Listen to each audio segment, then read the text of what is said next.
Are we our own obstacle to happiness? Always.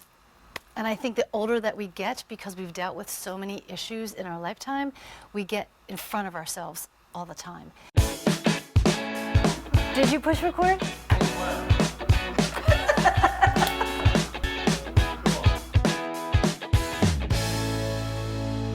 And thanks for joining us once again for another episode of Our Second Act with Paige and Silka. For your second act of life. Here we are again in Silka's backyard. We are, and we are here, and we're sitting here, and we're talking about how happy we are. Yes, this is happiness. Being out in nature, being outside, being with Silka. Well, and we're laughing at it a little bit because happiness is something that eludes a lot of people, especially as we age and get older. And this is something that you brought up, Paige. How many times in your practice with your clients you deal with people trying to find happiness and how that changes as we get older? Right. Talk about that. You know, it's oftentimes I have people ask me, how do I find happiness again? Because by the time you're our age, we've been through multiple traumas, possibly some deaths, some medical illness. I mean, life can beat you down. So what I'm asked constantly is, how do I find happiness, Paige? You know, and when I ask somebody, what makes you happy? Think about it. If I ask you right now, Silka, what makes you happy?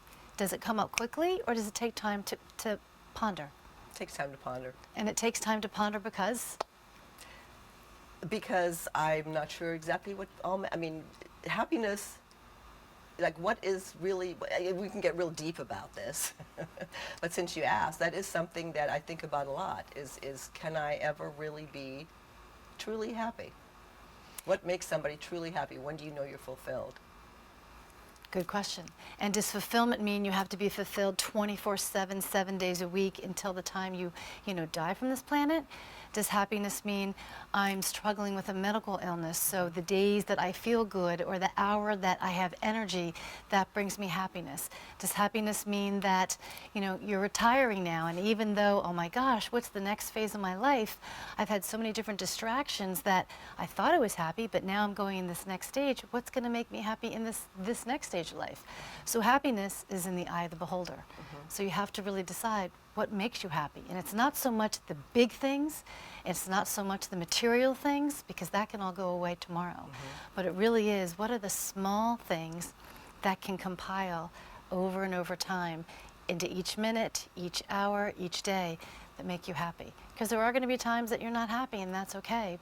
But as we age, hold on to the times that make you happy. Hold on to the times when you feel good, and don't forget about them, because it's easy to talk about what makes you not happy. Like I just said to you, what makes you happy? But if I would say, what makes you not happy? Most people can just, rattle things off. But when you really think about what makes me happy, like nature, for me, makes me so happy. Being outside in nature makes me happy. Do you deal with, when you deal with clients, has the whole, ever since, Facebook, the last 10 years came around, has that been an issue? Because there's a lot of people that I hear that they get depressed going on Facebook to see all the happy postings. Yes, that's a great point. Because that, and how much of that is really true? I call Facebook another mask. We all wear masks in life where if someone asks you, how are you today? Good, I'm fine, things are well. When behind that mask, things are shitty, or they're depressed, or they're down. You're absolutely right. When you look on Facebook, everyone shows a picture perfect of their families, of their significant others, of them traveling. But that's not the reality of what really goes on. And you're right, people get very depressed, like, well, how come my life's not like that? How come I'm struggling with this? How come they're getting to have this? When the reality is, they're not getting to have all of that. It's a picture in a moment in time. It doesn't show actually everything that goes on in that person's life. And converse to that, the people that post about illnesses or asking for prayer or something else as horrible has happened, how do we interpret that? Is it a cry for help? Is it I'm not quite sure how to handle that sometimes, or how to interpret that sometimes. Well, I can't interpret for what people want and need. All I know is if someone's going to post that they need prayers or healing for something, I send it. Why not? Yeah. It's hard enough living in this lifetime. So being there for another person and sending something to them makes them happy that they're not alone. And that's another form of happiness. You know how I always say there's, gifts in the traumas, there's messages in the difficulties, and there's happiness in between the crevices of all the challenges that we go through. Are we our own obstacle to happiness? Always. And I think the older that we get, because we've dealt with so many issues in our lifetime, we get in front of ourselves all the time. Instead of saying, oh my gosh, the sun shone today, or the rain felt so great on me, or you know what, my best friend who I haven't seen in years called me, or hey, I'm going out to a reunion, or I get to go, I can walk, my feet actually work. You know, it's finding the small things that really makes you happy. So you have to define for yourself, what is happiness? And I think as we age, we keep redefining what is happiness. Because happiness at 20 looks very different happiness after 50. Well, so Paige, to you know, people who are unhappy, who are in constant search of happiness, what is your words of advice? What are your words of advice? The first question I always ask my clients and people who are unhappy all the time is, do you want to feel happiness? Do you want to be happy? Because some people will say to me, well, when I was happy before, I lost something, or it felt too good, and I'm afraid to feel that good again, and I'm waiting for the other shoe to drop.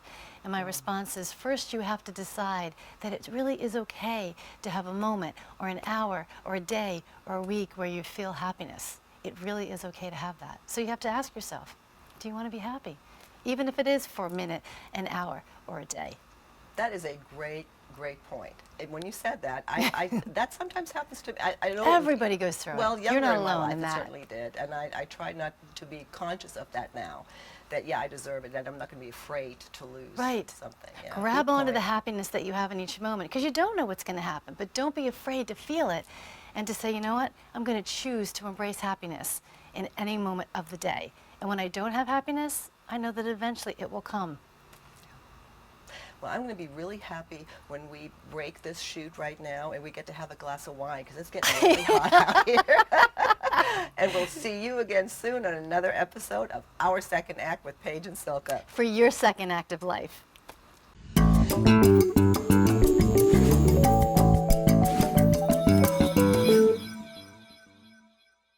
Thanks so much for joining us today. For more videos about living your life to the fullest after 50, just click on the link right here next to me. And if you haven't already done so, please subscribe to our channel. Button's right over here. Thanks for joining us. See you next time.